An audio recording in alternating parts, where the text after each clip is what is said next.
Sir ఇప్పుడు మన దేశ రాజకీయాల గురించి మాట్లాడుకున్నప్పుడు బీహార్ ఎన్నికల సమయంలో అక్కడ జరుగుతున్నటువంటి క్యాంపెయిన్లో ప్రధానంగా వినిపిస్తోంది ఓట్ చోరీ, ఓట్ అధికార్ యాత్ర, మార్చులు కూడా చేస్తూ వస్తున్నారు సార్.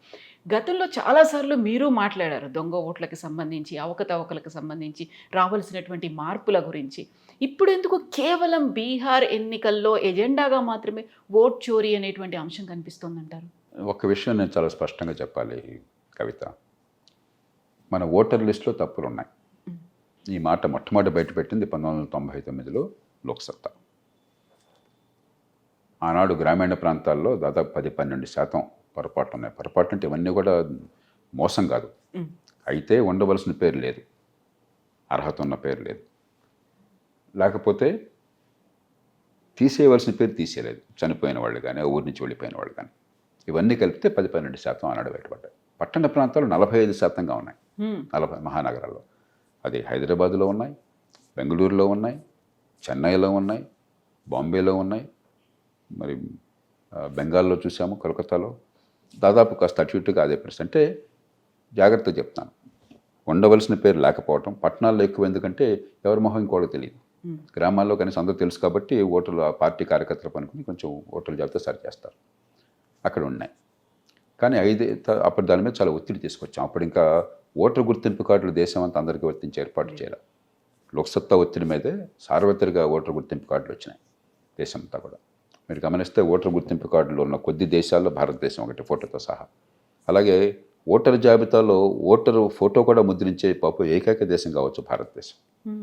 అలాగే ఎన్నో రకాలైనటువంటి పొరపాటు దొరకకుండా ఏర్పాటు ఉన్నాయి. పోస్ట్ ఆఫీస్ నోడల్ చేసిన ఉండాలని గట్టిగా పట్టుబట్టాం, కొంతకాలం పాటు అది కూడా నడిచింది. ఈ మధ్య డిజిటలైజేషన్ వచ్చింది, పరిస్థితి చాలా బాగుపడ్డది. 2004కు వచ్చేసరికల్లా గ్రామ ప్రాంతాల్లో 12% పొరపాట్లట 4-5%కి తగ్గిపోయినాయి. పట్టణాల్లో 45% పొరపాట్లలో 10-12%కి తగ్గిపోయినాయి. అవి కూడా తప్పే, అంత మాత్రం కూడా ఉండకూడదు. కానీ ఇది వేరు, చాలామంది అర్థం చేసుకోండి. ఇది ఈ ఓటర్ల జాబితాలో కొన్ని పొరపాట్లు దొరకటం వేరు, ఓటర్ ఫ్రాడ్ వేరు, ఓట్లలో మోసం వేరు. ఆనాడే లోక్సత్తా ఇంకో సర్వే చేసింది. ఓట్లు వేసినట్టుగా నమోదైన వాళ్ళ పేర్లు ఉంటాయి కదా పోలింగ్ బూత్లో, వాళ్ళ పేర్లన్నీ తీసుకుని ప్రతి ఇంటికి వెళ్ళాం, ప్రతి మనిషి దగ్గరికి వెళ్ళాం. అక్కడ 0.9% పొరపాట్లు కనిపించినాయి. అది కూడా ఉండకూడదు. కానీ ఈ 5%, 10% పేర్లు అవకతవకలు ఉన్నాయి కాబట్టి 10% ఫ్రాడ్ అనేది అబద్ధం. ఇది అంచేత ఓటర్ల జాబితాలో పొరపాట్లు వేరు, పొరపాట్లు దొరకడం వేరు, ఓట్లలో పొరపాట్లు వేరు. మూడోది, ఈ ఓటర్ల జాబితా తయారు చేసేది పేరుకి ఎన్నికల సంఘం, కానీ ఎన్నికల సంఘానికి ఏమీ పాత్ర ఉండదు. ఎన్నికల సంఘం అంటే అక్కడ ముగ్గురు కూర్చుంటారు ఢిల్లీలో. 98 కోట్ల మంది ఓటర్లు ఉన్నారు దేశంలో. వాడు కూర్చుని అక్కడ నిర్ణయం చేస్తారనుకున్నారా? పూర్తిగా జిల్లా కలెక్టర్ ఆధ్వర్యంలో. నేను చాలా స్పష్టంగా చెప్తాను, జిల్లా కలెక్టర్ ఆధ్వర్యంలో. జిల్లాల్లో అయితే రెవెన్యూ అధికారులు, మామూలుగా అసిస్టెంట్ ఎలక్టరల్ రిజిస్ట్రేషన్ ఆఫీసర్ అంటారు, ఓటర్ల జాబితా అంతా ఆయన చేతుల్లో ఉంటే తహసీల్దార్, మనకి ఎంఆర్ఓ తహసీల్దార్. ఆ పైన అప్పీల్ ఉండేది ఆర్డీఓకి, రెవెన్యూ డివిజనల్ ఆఫీసర్. మహానగరాల్లో అయితే మున్సిపల్ కమిషనర్, హైదరాబాద్ అనుకోండి మున్సిపల్ కమిషనర్, ఆయన మొత్తం సిబ్బంది. ఇది జరిగేది, ఈ యంత్రాంగం అంతా ఎవరి చేతుల్లో ఉంటుంది? రాష్ట్ర ప్రభుత్వం చేతుల్లో, 100% ఎందుకంటే ఇది ఎలక్షన్ 2 నెలలు జరిగేది కాదు. ఎన్నికల ఓటర్ల జాబితాలో ప్రక్షాళన కానీ పేర్లు చేతలు తీసే కానీ ఎలక్షన్ టైంలో జరగదు, ఎలక్షన్లు కానప్పుడు జరుగుతుంది. ఎలక్షన్ టైంలో ఎన్నికల సంఘానికి కొంత పాత్ర ఉంటుంది పరిపాలనలో. మిగతా 4 సంవత్సరాల 10 నెలలు పూర్తిగా రాష్ట్ర ప్రభుత్వం చేతుల్లో. కర్ణాటకలో ఓటర్ల జాబితా అవకతవకలు ఉన్నాయని ఒక నియోజకవర్గంలో బయటపెట్టారు. కర్ణాటకలో ప్రభుత్వం ఎవరిది? కాంగ్రెస్ ప్రభుత్వం. మరి అన్ని అవకతవకలు ఉన్నట్టయితే అసెంబ్లీ ఎన్నికల్లో ఎట్లా గెలిచారు? ఏం జరిగింది అక్కడ? కాబట్టి పొరపాట్లు ఉన్నాయి, మొత్తం మీద సేఫ్ గార్డ్స్ ఉన్నాయి. దొంగ ఓట్లు పడే అవకాశం లేకుండా అన్ని రకాల జాగ్రత్తలు ఉన్నాయి. అలాగే ఓటర్ల జాబితాని సవరించడంలో పార్టీల పాత్ర పూర్తిగా ఉన్నది. వారు ఏం చేశారు? ఎన్నికల సంఘం వాళ్ళు ప్రతి పోలింగ్ బూత్కి ఒక block level officer, booth officer అన్నారు, polling booth level officer BLO అన్నారు. ప్రతి పోలింగ్ బూత్కి గుర్తింపు చెందిన పార్టీలకి బ్లాక్ లెవెల్ ఏజెంట్ అన్నారు, బూత్ లెవెల్ ఏజెంట్ అన్నారు, బిఎల్ఏ అన్నారు. వాళ్ళతో కూర్చుని వీళ్ళు చేయొచ్చు. మరి పార్టీలు ఆ పని చేయకుండా, కనీస పని చేయకుండా ఊరికి ఆరోపణలు చేస్తే ఎట్లాగా? మీ పేరు ఉన్నట్టయితే, మీ పేరు లేనట్టయితే మీకు వెంటనే అప్లికేషన్ పెట్టే అవకాశం ఉంది. ఆన్లైన్ అప్లికేషన్ అవకాశం ప్రస్తుతం నేను కొంత వెరిఫై చేయించాను ఇక్కడ. ఆన్లైన్ కూడా చేస్తే మన కుర్రకారుకి 18 దాటిన వాళ్ళు చెబుతున్నారు కదా, వాళ్ళ పేరు నమోదైనా. కావాల్సిన అప్లోడ్ చేసినట్టయితే. కాబట్టి సిస్టమ్ పర్ఫెక్ట్ కాదు. మనలాంటి దేశంలో అడ్రస్ సరిగ్గా తెలియవు, అసమర్థత ఉంటుంది, కొన్ని సందర్భాల్లో ఒత్తిళ్లు కూడా ఉంటాయి, ఖచ్చితంగా స్థానికంగా కొన్ని ఒత్తిళ్లు కూడా ఉండొచ్చు. కానీ ఇదంతా కూడా చెడిపోయింది. ఎన్నికలని అబద్ధం, ఎలక్ట్రానిక్ ఓటింగ్ మెషిన్ అంతా రిగ్గింగు, ఓటర్ల జాబితా అంతా దొంగవే, ఇవన్నీ కూడా చాలా ప్రమాదకరమైన తొందరపాటు మాటలు, నిస్పృహ నుంచి వచ్చే మాటలు తప్ప వాస్తవాలు కాదు. ఈ ఎన్నికల్లో ఎంత బలమన్న ప్రభుత్వాలైనా ఓడిపోతున్నాయి. ఎన్టీ రామారావు లాంటి మహానాయకుడు అంత జనాకరణలోనే ఓడిపోయాడు ఆయన. చంద్రబాబు నాయుడు గారు బ్రహ్మాండంగా ఉందనుకుంటే ఆయన ఢామను ఓడిపోయాడు. ఇప్పుడు జగన్మోహన్ రెడ్డి గారు ఢామను ఓడిపోయారు. కేసీఆర్ 10 ఏళ్ళు బ్రహ్మాండంగా ఉందనుకుంటే ఇప్పుడు ఢామను ఓడిపోయారు. వేరే ఎవరు అక్కర్లా మనకి. కాబట్టి నేను గెలిస్తేనే ఎన్నికలు బాగా జరిగినాయి, నేను ఓడిపోతే ఎన్నికలు బాగా జరగాలని చెప్పిన వాదన చాలా ప్రమాదకరమైనది. లోపాలు ఉన్నాయంటే కొన్ని లోపాలు ఉన్నాయి, ఖచ్చితంగా సవరించాలి. ముఖ్యంగా ఓటర్ల జాబితాలో, ముఖ్యంగా పట్టణ ప్రాంతాల్లో లోపాలు ఉన్నమాట వాస్తవం. దానికి అందుకే చాలా కాలం నుంచి అలాంటి వాళ్ళని పోరాడుతుంది. ఎక్కడికక్కడ పోస్ట్ ఆఫీస్ నేటల్ ఏజెన్సీకి జరిగింది. పోస్ట్ ఆఫీస్ అందరూ నమ్ముతారు. మిగతా గవర్నమెంట్ ఆఫీస్ వేరు, పోస్ట్ ఆఫీస్ వేరు. సంస్కృతి ఎలాంటిదంటే పార్టీలకు అతీతంగా ప్రతి పౌరుడు కూడా భయపడకుండా, ఆందోళన లేకుండా వెళ్ళే ఆఫీస్ పోస్ట్ ఆఫీస్ ఒక్కటే గవర్నమెంట్లో. దాన్ని నోడల్ ఏజెన్సీ చేయండి. అలాగే ఓటర్ల జాబితా మీకు క్లిక్ చేస్తే మీకు ఇవాళ దొరుకుతుంది. మీరు ఆ కంప్యూటర్కి ఆన్లైన్కి వెళ్తే మీకు ఓటర్ల జాబితా మీకు క్షణంలో మొత్తం యాక్సెస్ చేయొచ్చు. మీరు అంచేత మరింత పారదర్శకంగా చేద్దాం, పద్ధతులు బాగు చేద్దాం. అంతేగాని ఇదంతా కుళ్ళిపోయింది అన్నది పూర్తిగా వాస్తవం. దాదాపుగా 2 లక్షల మంది ఓటర్లు మా పేరుని మీరు ఓటర్ల లిస్టులోంచి తీసేయండి అనేటువంటి ఒక ఆర్గ్యుమెంట్ కూడా చేస్తున్నారు. 2-3 చోట్ల ఉన్నాయి అనేది ఇది ఒక ఉద్యమం. అంటే మా పేరు ఓటర్ లిస్టులో ఉండాలని కోరుకునే వాళ్ళతో పాటుగా తీసేయండి అని చెప్పడం కూడా ఇది ఒక ఏమవుతుందంటే, కొత్త చోటుకి వెళ్తే అక్కడ ఓటర్లు నమోదు అవడం కోసం ప్రయత్నం చేస్తాం, కానీ పాత చోట పేరు తీసేయాలని ప్రయత్నం చేయం. 2-3 చోట్ల ఉంటుంది అలా. అందుకే మీరు తెలంగాణలో చూస్తే 3,98,00,000 జనాభా ఉంటే 3,35,00,000 ఓటర్లు ఉన్నారు. ఏ రకంగానూ సాధ్యం కాదు. 18 ఏళ్ల లోబడినటువంటి జనాభా కనీసం మనకు 30-31% ఉంటుంది, 27-28% అన్న ఉంటుంది. అంటే దాదాపుగా ఒక 40-50 లక్షల ఓట్లు, 30-40 లక్షల ఓట్లు ఎక్కువ ఉన్నాయి తెలంగాణలో. కర్ణాటకలో 50 లక్షల ఓట్లు ఎక్కువ ఉన్నాయి. మనకి జనాభా తెలుసు మొత్తం మీద, 18 ఏళ్ల లోపల వాళ్ళ శాతం తెలుసు. ఈ రకంగా లెక్కేస్తే కొన్ని రాష్ట్రాల్లో ఉండవలసిన ఓట్ల కంటే ఎక్కువ ఓట్లు ఉంది, దాదాపు 8%, 10% ఉన్నాయి. అవి పట్టణ ప్రాంతాల్లో మరింత ఎక్కువ ఉంటాయి, గ్రామాల్లో అంత ఎక్కువ ఉండవు. గ్రామాల్లో అందరూ ఒకరు కూడా తెలుసు కాబట్టి. దీని ప్రధాన కారణం ఏంటంటే నిర్లక్ష్యం. ఆ పేరుని చేర్చడంలో ఉన్న శ్రద్ధ తీసేయటంలో లేదు. కానీ దానివల్ల పెద్ద ప్రమాదం జరుగుతుందని నేను అనుకోవట్లేదు. ఎందుకంటే మనకి చాలా అన్ని రకాలైన భద్రతా ఏర్పాట్లు అనేది ఖచ్చితంగా అనవసరమైన పేరు తీసేయాలి, నేను వద్దంటలా. కానీ దానివల్ల ఎన్నికలేమి గందరగోళం కావట్లా. మీకు ఓటర్ గుర్తింపు కార్డు కావాలి, అక్కడ పోలింగ్ ఏజెంట్ ఉంటాడు, తర్వాత మీకు ఈ మార్క్ వేస్తారు, ఇండెలిబుల్ మార్కు. అక్కడక్కడ అడపదడప చిన్న చిన్న పొరపాటు జరగచ్చు, కానీ మొత్తం మీద ఎన్నికల్లో అవకతవకలకు పెద్ద అవకాశం లేదు. కానీ ఓటర్ల జాబితా మాత్రం ప్రక్షాళన చేయడం అవసరం. ఇప్పుడు 30 ఏళ్ల క్రితమే నేను గట్టిగా దాని గురించి మాట్లాడాను. మొట్టమొదటి దేశంలో సర్వేలు చేసి ఎన్నికల సంఘం మీద దండెత్తినవాడు నేను. కానీ ఈ రకంగా కాదు, నాకు పద్ధతిగా నిర్మాణాత్మకంగా చేయాలి తప్ప నేను ఓడిపోయాను కాబట్టి ఆక్రోశంతో చేయడం మంచిది కాదు. ఎన్నికల వ్యవస్థ మొత్తాన్ని కూడా మనం నాశనం చేయడం మంచిది కాదు. మనకి దేశంలో ఇన్నేళ్లుగా ప్రజాస్వామ్యం నిలబడింది అని చెప్పంటే ఇందిరాగాంధీ మహానాయకురాలు దాదాపు నియంతృత్వం ఉన్నప్పుడు కూడా, ఎమర్జెన్సీ వచ్చినప్పుడు కూడా ప్రభుత్వాన్ని ప్రజలు ఓడించగలిగారు. ఎన్నికల్లో మరి అధికారంలో ఉన్న పార్టీ ఎన్నికలు తారుమారు చేయగలిగితే ఈ దేశంలో ప్రభుత్వాలు మారాయి కాదు. మన ఎన్నికల్లో నరేంద్ర మోదీ బ్రహ్మాండంగా ఉందనుకుంటే ఆయనకి మెజారిటీ కూడా రాలి, ఆయన పార్టీకి ఒంటరిగా.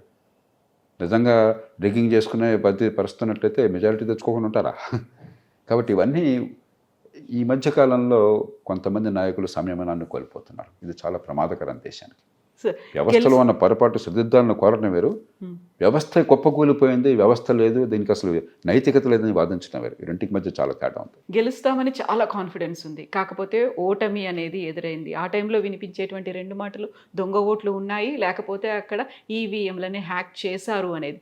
ప్రతిసారి ఓటమి అనగానే ఇవే ఎందుకు? మీరు అన్నది చాలా కరెక్ట్. ఇప్పుడు 3 ఉదాహరణలు చెప్తాను నేను. ఆంధ్రప్రదేశ్లో చంద్రబాబు నాయుడు గారు 2004 ఎన్నికల్లో ఆయన ప్రభుత్వం ఓడిపోయింది. ఆయన వెంటనే ఈవీఎంలో ఏదో పొరపాటు జరిగిందని కోర్టుకు వెళ్ళారు.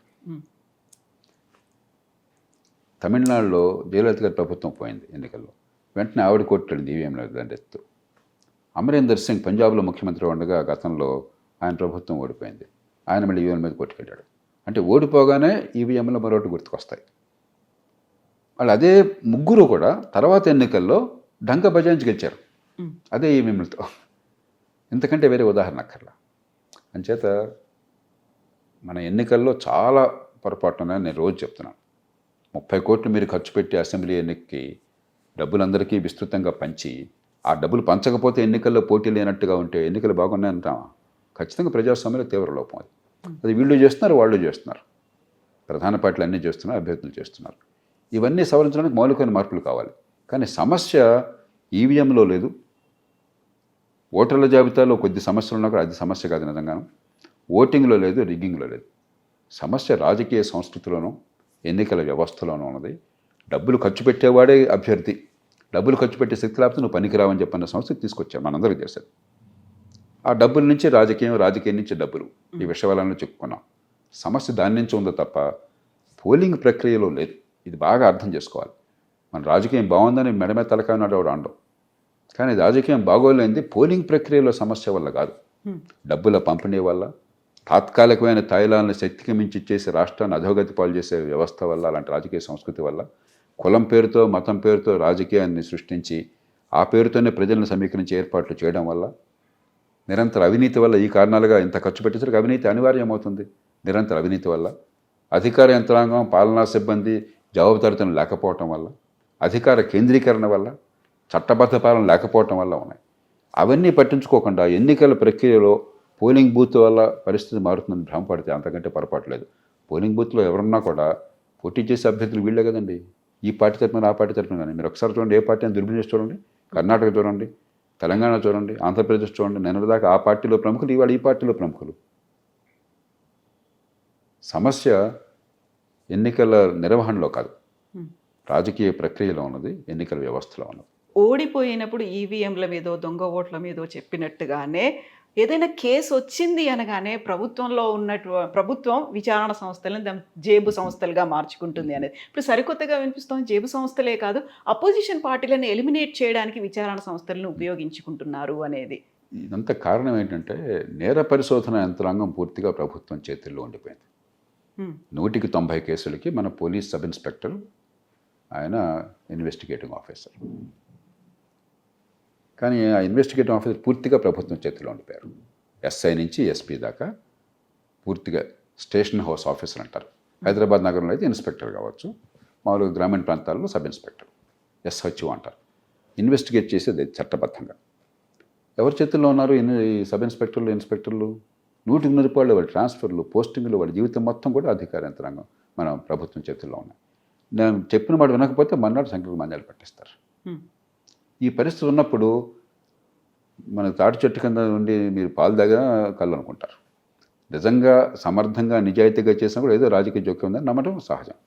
చాలా సందర్భాల్లో జోక్యం అన్నమాట వాస్తవం. అంచేత మౌలికమైనటువంటి పరిష్కారం కోసం ఇప్పుడు ఏమిటంటే పార్టీలు నేను అధికారంలో లేకపోతే ఉన్నవాళ్ళని తిడుతున్నాను, పోలీసులు అన్యాయం చేస్తున్నారు, పక్షపాతంగా ఉన్నారు అంటున్నాను. కానీ నేను దీన్ని మార్చడం కోసం ఈ పనులు చేస్తాను, నేర పరిశోధనని ప్రభుత్వం నియంత్రణ నుంచి తీసేస్తాను, న్యాయ వ్యవస్థ చేతుల్లో పెడతాను, స్వతంత్రంగా ఏర్పాటు చేస్తానన్న మాట ఒక్కడు కూడా అంటలా. మీరు చూసారా? నేను వస్తే నా చేతుల్లో పెట్టుకుంటాను, ఖబర్దార్ నేను వచ్చాక చూడండి అని చెప్పి నేను బహిరంగంగా సవాల్ విసురుతున్నారు. అంటే రాజకీయ సంస్కృతిని మార్చాలి, చట్టబద్ధ పాలన తేవాలని కాకుండా అధికారాన్ని జులుని ఎవరు ప్రదర్శిస్తున్నారు వాడి బదులు నేను ప్రదర్శిస్తాను, అదే ఇవాళ రాజకీయ పోటీగా అయిపోయింది. కాబట్టి నిజమైన పరిష్కారం చట్టబద్ధ పాలన కావాలంటే 5 రంగాల్లో మార్పులు కావాలి. ఒకటి పోలీసు యంత్రాంగాన్ని స్వతంత్ర ప్రతిపత్తి కల్పించాలి. 2 ఫారెన్సిక్స్ టెక్నాలజీని ఉపయోగించాలి. ఇప్పుడు ఏంటి, నిరుపేద అయినట్టయితే వాడికి అండ లేకపోయినట్టయితే బాధి పారేసి వాడితో నేరం చేశాన్ని ఒప్పించేసి కోర్టులో శిక్షలు వేయించుతున్నాం. అది లేకపోతే నేరం చేశాన్ని కనుక కన్ఫెషన్ లేకపోతే 100కి 10 కేసుల్లో కూడా శిక్షలు పట్టాల భారతదేశంలో. ప్రపంచంలో అతి తక్కువ శిక్షలు పడే దేశం భారతదేశం. కాబట్టి ఈ కొట్టే పద్ధతి కాకుండా ఈ ఫారెన్సిక్స్, సైంటిఫిక్ టూల్స్, ఇన్వెస్టిగేటింగ్ పద్ధతి కావాలి. 3వది ప్రాసిక్యూషన్. మన దేశంలో అంత పేలవమైన ప్రాసిక్యూషన్ యంత్రాంగం ప్రపంచంలో ఎక్కడా లేదు. ఎవరో పాపం ఆ రూలింగ్ పార్టీకి అనుకూలంగా ఉన్నవారిని ప్రాసిక్యూట్ పెట్టిన 190 సందర్భాల్లో వారు చెప్పినటువంటి పెద్దగా పట్టించలేదు. ఆ శిక్ష పడిందా లేదా, నేరానికి శిక్ష పడిందా, సమాధానం రక్షిస్తున్నాం లేదు, ఏదో ముక్కుపడికి జరిగిపోతుంది. అందుకనే ఎన్నో సందర్భాల్లో కోర్టులు చెప్తాయి ప్రాసిక్యూషన్ బలహీనంగా ఉంది, సాక్ష్యాలు పెట్టలేకపోయినారు కాబట్టి కేసు కొట్టేస్తున్నాం అని చెప్పారు. 4వది ప్రొసీజర్స్, పద్ధతులు. కోర్టుల్లో పద్ధతులు ఎంత దారుణంగా ఉన్నాయో చెప్పలేం. మామూలుగా ఓపెన్ అండ్ షట్ కేసులకు కూడా 30 సార్లు 40 సార్లు వాయిదాలు. ఎందుకో దేవుడి కనుక ఈ పద్ధతులు మార్చాలి. 5వది న్యాయమూర్తులు, కోర్టులు, వారి నియామకాలు కానీ ఇంకోటి కానీ సమర్థులు, నిజాయితీ పనులు వచ్చేట్టుగా ఏర్పాటు చేయాలి. ఈ 5లో మౌలికమైన మార్పులు తేకుండా చట్టబద్ధ పాలన ఉండదు. ఈలోగా ఊరికి ఇది ముసుగులో కూతురంట. వీళ్ళుంటే వాళ్ళ మీద, వాళ్ళుంటే వీళ్ళ మీద ఏదో తగ్గకూడదు. కాబట్టి మౌలికంగా చట్టబద్ధ పాలన సమూలంగా సంస్కరించాలి. మన కాగితమే చట్టబద్ధ పాలన ఉంది. వాస్తవానికి ఈ దేశంలో బడితున్నవాడిదే బర్రె. ఆ బడితున్నవాడిదే బర్రె స్థానం నుంచి అందరికీ న్యాయం జరుగుతున్న నమ్మకాన్ని కలిగించాలి. పదే పదే ఇదే మాటని తిప్పి తిప్పి అనడం. త్రిశూల వ్యూహాన్ని ప్రభుత్వాలు అమలు చేస్తున్నాయి, అపోజిషన్ పార్టీ లీడర్ల మీద వాటిని ప్రయోగిస్తున్నాయి అనేటువంటి మాట, పార్టీలనే లేకుండా చెయ్యాలి అనేటువంటి కుట్ర. అంటే దీన్ని ఎలా చూస్తారు సార్? భారతదేశంలో ఎన్నికల్లో ఎంత పోటీ ఉంది అంటే రాజకీయంగా పార్టీలు లేకుండా ఎవరో చేయలేరు. ప్రజలే పార్టీలను సృష్టించుకుంటారు. కాబట్టి నాకు ఆ విషయంలో సందేహం లేదు. కానీ ఎన్ని పార్టీలు వచ్చినా కూడా ఒకే మోసలో పనిచేస్తాయి. ఈ డబ్బులు, ఈ తాత్కాలికమైన తాయిలాలు, ఈ కులం మతం పేరుతో విభజనలు, ఈ రువాబు చేయటం, జులుము, పెత్తందారి స్వభావం, ఫ్యూడల్ స్వభావం, ఇలా ఉంటే ఏ పార్టీ వచ్చినా తేడా కనిపించట్లా. కాబట్టి దేశంలో పార్టీలు ఉనికి లేకుండా పోతుంది, పోటీ ఉండదన్న భయం నాకు లేదు. ఈ దేశ ప్రజలు ప్రత్యామ్నాయాన్ని కోరుకుంటారు. రాజకీయంలో శూన్యతను ప్రజలు భరించరు. కాబట్టి ప్రత్యామ్నాయం కావాలి. కాబట్టి అకస్మాత్తుగా రావచ్చు కొన్ని ప్రత్యామ్నాయాలు, కొన్ని ఏమో ఉన్న ప్రత్యామ్నాయాలు, మరి కొన్ని ఎదగొచ్చు. ఉదాహరణకి అస్సాంలో 1980ల దశకంలో ఎవరు ఊహించరా ఆ మహంతా నాయకత్వంలో అస్సాం గణ పరిషత్ వస్తుందని చెప్పిన విద్యార్థులు, అన్నం పుణ్యం జరిగిన వాళ్ళు, ఏం తెలియని వాళ్ళు అకస్మాత్తుగా ప్రభుత్వంలోకి వచ్చేసారు. కొన్ని పార్టీలు గతంలో చాలా బలహీనంగా ఉన్నవి పరిస్థితుల వల్ల పెరుగుతున్నాయి. బీజేపీ గతంలో కొన్ని రాష్ట్రాల్లో ఉనికి లేదు, ఇప్పుడు కొన్నిసార్లు పెరిగింది. కొన్ని పార్టీలు కింద బలహీనపడుతున్నాయి. కాంగ్రెస్ పార్టీ గతంలో అంత ప్రభావం అన్నది చాలా రాష్ట్రాల నుంచి లేకుండా పోయింది. కానీ ప్రాంతీయ పార్టీలో ఇతర పార్టీలు వచ్చినాయి రకరకాల కారణాలుగా. కాబట్టి పార్టీలకి మనుగడ లేని పరిస్థితి ఉండదు. సమస్య అది కాదు. సమస్య మనుగడ ఏ పార్టీలు ఉన్నా కూడా ఒకే తీరు. ఉదాహరణకి వంశపారంపర్య పాలన.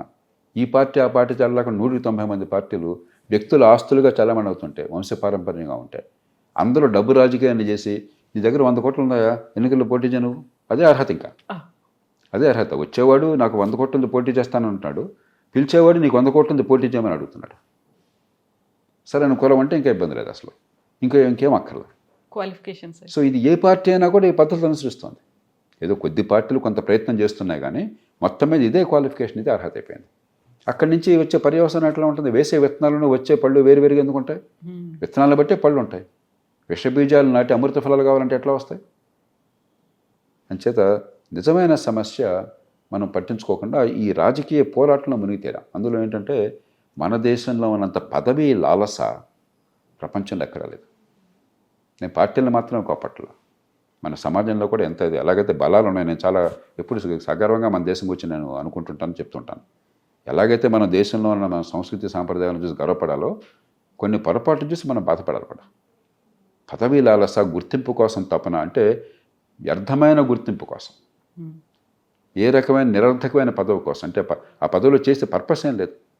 ఫలాంది చేద్దాం, ఇది సాధిద్దాం దేశానికి, లేకపోతే రాష్ట్రానికి, లేకపోతే ప్రజలకి, కాబట్టి ఈ పదవులు కావాలని కోరుకోవటం వేరు. అసలు ఎందుకు అని చెప్పిన ప్రశ్న లేదు. పదవి అంటే ఒక ఆస్తులు అంటే. రాజకీయ నిరుద్యోగులు అనేటువంటి కాయిన్ చేసిన వర్డ్ని కూడా అది ఎంత ఉత్సాహం పదవి వస్తుందంటే, పదవి రాకపోతే ఎంత నిరుత్సాహం, కన్నీళ్ళు. ప్రపంచంలో ఎక్కడ ఎట్లా ఉండదు. నేను మొట్టమొదటి దేశం నుంచి బయటకు వెళ్ళింది దాదాపు 35-36 ఏళ్ల క్రితం. నెదర్లాండ్స్కి వెళ్ళాను, హాలండ్. అక్కడ చాలా ప్రసిద్ధమైనటువంటి సహకార బ్యాంక్ అది. ఆనాడు, ఇప్పుడు పరిస్థితి కాదు, మనం చాలా పెరిగాము. ఆనాడు మన బ్యాంకులన్నింటిలో కలిసి డిపాజిట్ల కంటే అక్కడ ఆ ఒక్క బ్యాంకులో రెట్టింపు డిపాజిట్లు ఉన్నాయి. అంత పెద్ద బ్యాంక్ అది, రాబో బ్యాంక్ అని చెప్పాను. ఆ రాబో బ్యాంకు జాతీయ స్థాయిలో అధ్యక్ష పదవి కావాలి. చాలా ప్రసిద్ధమైన బ్యాంకు, దేశం మొత్తాన్ని ప్రభావితం చేసే బ్యాంక్ అది. వివిధ పార్టీల వాళ్ళు, పార్టీలతో సంబంధం లేకపోయినా కూడా వాళ్ళు పాలకవర్గంలో ఉన్నారు. ఆ బ్యాంక్ పాలకవర్గంలో అధికార పార్టీ కూటమి చెందిన వాళ్ళు 23 ఉన్నారు. ప్రతిపక్షం ఆయన ఒక్కడున్నాడు. అందరూ కలిసి ప్రతిపక్షం ఆయన ఎన్నుకున్నారు ఏకగ్రీవంగా. నేను ఆశ్చర్యపోయాను. మా దేశంలో మేము క్యాంపులు పెట్టుకుంటాం, జనాన్ని కొంటాం, దాచిపెడతాం ఎలక్షన్లో మెజారిటీ కోసం చెప్పి, మీరు ఇదేంటే 23 మీ పార్టీ మీ కూటమి వాళ్ళు ఉండి ప్రతిపక్షం ఒక్కడిని ఎన్నుకున్నారంటే, రాజకీయంగా ఆయన సిద్ధాంతాలు వేరు, మా సిద్ధాంతాలు వేరు. అక్కడ మేము ఆయనతో రాజీ పడాం, ప్రజల ముందుకు పోతాం. బ్యాంకు నిర్వహణలో ఆయన మించిన వాడు లేడు. మా డబ్బు ఆయన చేతుల్లో సురక్షితంగా ఉంటుంది, నమ్మకం ఉంది కాబట్టి ఆయన పెట్టుకున్నాం. ఇది ప్రజాస్వామ్యం అంటే. నా ప్రయోజనాలు ఏమిటని ఆలోచించి ఓటు వేసేది. అంతేగాని నా కులం ఏంటి, నా వర్గం ఏమిటి, నా మతం ఏమిటి, గుడ్డెద్దు చేలబడ్డట్టుగా ఒక ట్రైబల్ పద్ధతిలో ఇది చేసేది కాదు, ఫ్యూడల్ పద్ధతిలో కాదు. మన దేశంలో ప్రజాస్వామ్య ముసుగులో ఫ్యూడలిజం వర్ధిల్లుతున్నది. దాని స్థానంలో మన ప్రజలకు కానీ, లేకపోతే అధికారాన్ని కోరే వాళ్ళకి కానీ అధికారం అంటే ఉన్న లాలసపోయి ఇది ఒక పెద్ద బాధ్యత, గుదిబండ అని గుర్తు రావాలి. మనం గుదిబండ అనుకోవట్లేదు. అధికారం వస్తే పొంగిపోతున్నాం, అధికారం లేకపోతే కుంగిపోతున్నాం. ఎవరో ఒక ఆయన ఆత్మహత్య చేసుకుంటానని బెదిరించారట, ఓటైపోతే ఆత్మహత్య చేసుకుంటానని గెలిపించారట జనం. కుటుంబ సభ్యులు కూడా. ఎంత విచిత్రంగా ఉంది ఇది. ప్రపంచంలో ఎక్కడన్నా ఈ వింత చూస్తారా మీరు? ప్రజాస్వామ్య సమాజంలో అధికారం మీకు ముళ్ళ కిరీటం, మీ మీద భారం పెట్టారు. మీ జీవితాన్ని మీరు స్వేచ్ఛగా అనుభవించకుండా మీకు చేసాలని ఇక్కడ విధించుకున్నారు. ప్రజల మీద ఆర్తి ఉన్నట్టయితే, సమాజంలో మంచి కావాలని కోరుకుంటే, మీకు స్పష్టమైనటువంటి వ్యూహము ఆలోచన ఉంటే దానికోసం అధికారం కోరడం తప్పు కాదు. కానీ అధికారం లేకపోతే చచ్చిపోతాను, అధికారం ఉంటే పొంగిపోతాను అన్న వాడిని మనం ఓటేస్తున్నాం అంటే ఎక్కడో మన సమాజంలో ఇంకా ప్రజాస్వామ్య భావన వేళ్ళు అనుకోలేదు. సరే, ఇప్పుడు 5 వర్గాల్లో 5 విభాగాల్లో మార్పు రావాల్సినటువంటి అవసరం ఉంది అనుకున్నప్పుడు 5వ విభాగం న్యాయ వ్యవస్థ గురించి చెప్పారు. ఆ టైంలో వాళ్ళు తీసుకున్నటువంటి నిర్ణయాలు కావచ్చు, ఇచ్చినటువంటి జడ్జిమెంట్లు ప్రోగా ఉన్నాయి, బ్యాస్డ్గా ఉన్నాయి అనే దాని మీద చర్చ చాలా కాలం తర్వాత జరుగుతుంది. అప్పుడు ఇచ్చినటువంటి తీర్పులకు సంబంధించి అక్కడ నిందితులు ఎవరు, బాధితులు ఎవరు, ఇలాంటివన్నీ ఉంటాయి కదా సార్. మళ్ళీ వాటిని రివర్స్ చేయడానికి కూడా కుదరదు. ప్రతిసారి న్యాయ వ్యవస్థ అనేది మళ్ళీ ఒక క్వశ్చన్ మార్క్గా ఉంటుంది. నమ్మకం అనేది ఎలా కలుగుతుంది సార్? మరి 2 విషయాలు చూడాలి మనం. ఒక సుప్రీంకోర్టు, అమెరికా సుప్రీంకోర్టు న్యాయమూర్తి ఒక ఆయన చెప్పాడు, the Supreme Court is final not because it is infallible. ఇది తుది తీర్పు, అంతేగాని సుప్రీంకోర్టు పొరపాటు చేయదని అక్కడ లేదు. మనుషులు, మానవ మాత్రులు పొరపాటు చేస్తారు. పొరపాటు చేసినా కూడా తర్వాత ఇంకో అప్పీల్ లేదు కాబట్టి ఇది ఫైనల్. ఆ తర్వాత ఒక 5 ఏళ్ళు 10 ఏళ్ళు పోయిన తర్వాత ఇది కాదనుకుంటే మళ్ళీ మారుస్తుంది. అందుకని కోర్టు తీర్పు ప్రపంచ దేశాలన్నింటిలో కూడా గతంలో ఇచ్చిన తీర్పు తర్వాత కొన్ని మారుతుంది, ధోరణి మారినప్పుడు, పరిస్థితులు మారినప్పుడు. కాబట్టి ఇదేదో దైవవాక్యం కాదు. సుప్రీంకోర్టు న్యాయమూర్తులు దేవుళ్ళు కాదు, మిగతా కోర్టుల న్యాయమూర్తులు కూడా. ఇది ఒకటి అర్థం చేసుకోవాలి మనం విమర్శించే ముందు న్యాయ వ్యవస్థను. ఎందుకంటే న్యాయ వ్యవస్థ నిర్ణయాలు ఏం చేసినా కూడా పారదర్శకంగా చేస్తుంది, వాదనలు వింటుంది. ఆ విన్న వాదనలన్నీ కూడా అక్కడ తీర్పు రూపంలో రాస్తారు. వీళ్ళు చెప్పారు, వాళ్ళు చెప్పారు, మా దృష్టిలో అంశాలు ఇవి, నిర్ణయించాల్సినవి, మా ఇది లాజిక్, తర్కం ఇది, ఈ కారణంగా ఈ నిర్ణయం తీసుకుంటాం. దీనిలో రహస్యంగా ఒక పాతకాల మహారాజులాగా ఒక ఆర్డర్ ఇచ్చేసి కూర్చోట్ల, ఫర్మాన్ నిజాంలాగా ఫర్మాన్ జారీ చేసి కూర్చోట్ల, అదే ఫైనల్ అని కాదు, మొత్తం సవివరంగా మన ముందు పెడుతున్నారు. దాని మీద మనం చర్చించుకోవచ్చు తర్వాత, ఈ తీర్పులో సహేతుకంగా ఉందా లేదా, పొరపాటు ఉందా. మనం రోజు మనకు ఆ స్వేచ్ఛ ఉన్నది, కాలక్రమేణా బాగుపడుతుంటుంది. ఇక రెండోది, దాన్ని పక్కన పెట్టేస్తే మన న్యాయ వ్యవస్థలో చాలా పొరపాట్లు ఉన్నాయి. న్యాయమూర్తుల నియామకాల్లో కావచ్చు, మనకి సమర్థుడైన న్యాయవాది గొప్ప లాయర్గా ఉండాలని కోరుకుంటున్నాడు. ఎందుకంటే గంటకి ₹1,00,000 చాలా తక్కువ. ఈ రోజుల్లో ₹10,00,000 వసూలు చేసేవాడు ఉన్నారు న్యాయవాదులు. జాతీయ స్థాయిలో పేరును గడిచిన వాళ్ళు గంటలో ₹10,00,000 వసూలు చేసేవాడు ఉన్నారు. న్యాయమూర్తికి ఏమొస్తుంది? కాబట్టి సమర్థులైన వాళ్ళు న్యాయ వ్యవస్థలో తీసుకురాలేకపోతున్నాం. అలాగే ఎంపిక ప్రక్రియలో చాలా పొరపాట్లు జరుగుతున్నాయి. సుప్రీంకోర్టు, ఈ మాట నేను బహిరంగంగా చెప్పే కొద్దిమందిని అవ్వకండి, అప్రజాస్వామికంగా, రాజ్యాంగ విరుద్ధంగా న్యాయమూర్తుల నియామకాలు తన చేతుల్లోకి తీసుకుంటాయి. రాజ్యాంగంలో ఎక్కడ అలా చెప్పాల. కొలీజియం లేదు. ప్రపంచంలో ఏ ప్రజాస్వామ్య వ్యవస్థ, నిజమైన ప్రజాస్వామ్యంలో కూడా ఏ వ్యవస్థ తనను తాను నియమించుకోదు. రేపొద్దున కలెక్టర్లు అందరూ కూడా నా కొడుకుని కలెక్టర్ చేసుకుంటాను, లేకపోతే నా బామర్దిని చేసుకుంటాను అంటే ఎలా, అంత విడ్డూరంగా ఉంటుంది. ప్రజాస్వామ్య సమాజము అంటే ప్రతి వ్యవస్థ, అధికారంలో ఉన్న ప్రతి వ్యక్తి ప్రత్యక్షంగానో పరోక్షంగానో ప్రజలకి జవాబుదారీగా ఉండాలి. అంటే అయితే ప్రజలు నియమించాలి ప్రత్యక్షంగా ఓటు ద్వారా, లేకపోతే ప్రజలు ఎన్నుకున్నటువంటి ప్రభుత్వం కానీ, ప్రజల చట్టసభ కానీ దానికి జవాబుదారీగా మీరు ఉండాలి. వారి నియామకం వారి ద్వారా జరగాలి. అంతేగాని నాకు నేను నియమించుకుంటాననేది చాలా ప్రమాదకరమైన వ్యవస్థ. కానీ మన దేశంలో ఏంటంటే రాజకీయం అంటే మనకున్న కసి, ద్వేషం, కోపం, రోజు చూస్తున్న వాళ్ళు తన్నులాట్లు, పోట్లాట్లు, తిట్లు, శాపనార్థాలు, మనకు చాలా విరక్తి కలుగుతుంది. మొత్తం న్యాయమూర్తి చేతుల్లో పెట్టేద్దాం, వాడు అద్భుతం అనుకున్నాం. ఒకప్పుడు స్వతంత్ర పోరాటం జరిగిన తర్వాత తొలి రోజుల్లో ఒక రాజకీయ నాయకుడు ఏం చెప్పినా కూడా అది వేదవాక్యం. ఎందుకంటే వీళ్ళంతా గాంధేయులు, జైళ్ళకి పోయారు, త్యాగాలు చేశారని చెప్పాను. ఆ నమ్మకం పోయాక ఐఏఎస్ ఆఫీసర్ ఏం చెప్పినా కూడా అదే వేదవాక్కు, అది కూడా పోయింది క్రమక్రమంగా. ఇప్పుడు న్యాయమూర్తి చెప్తే అదే వేదవాక్కు, రేపు పొద్దున ఆర్మీ జనరల్ చెప్తే వేదవాక్కు అంటాము మనం. ప్రజాస్వామ్యంలో ఉన్న సమస్యలకి ప్రజాస్వామ్యం పరిష్కారం కానీ ప్రజాస్వామ్యాన్ని నాశనం చేయడం పరిష్కారం కాదు. ప్రజల చైతన్యాన్ని పెంచాలి, అధికారాన్ని వికేంద్రీకరించాలి, ఎన్నికల వ్యవస్థను బాగు చేయాలి, ప్రజలు ఓటు విచక్షణ పెంచాలి. దాని ద్వారా దేశాన్ని కాపాడుకోగలం. కానీ ప్రజాస్వామ్యం దేశాన్ని నాశనం చేస్తుంది, న్యాయమూర్తుల చేతుల్లో పెడదాము, లేకపోతే ఆర్మీ జనరల్ చేతుల్లో పెడదామంటే ఆ దేశానికి ఎండ్ కార్డు. సమాధి, స్వేచ్ఛ సమాధి అవుతుంది, దేశం అల్లకల్లోలం అవుతుంది. Yes sir, thank you so much sir. Thank you sir. And for more videos, Please subscribe to iDream. Please subscribe to iDream. Please subscribe iDream. And please subscribe to iDream. For more videos, subscribe to iDream. please like, share and subscribe to the channel. Congratulations, iDream. Subscribe to iDream. Subscribe to iDream. So subscribe to iDream Media. iDream की iDream team अंदर की huge congratulations. Please subscribe iDream Media. Please subscribe to iDream. Subscribe iDream. Please subscribe to iDream. iDream అంటే నా కళల ఛానల్ను subscribe చేసుకున్న నోరు తిరుగుతలేదు, మీరైతే గంట గుర్తు కొట్టండి. For more such videos, please subscribe to iDream. Subscribe to iDream. Please subscribe to iDream. Please subscribe iDream Media. Please do subscribe to iDream. Please subscribe to iDream Media. For best entertainment and information, please subscribe iDream. And don't forget to subscribe to iDream.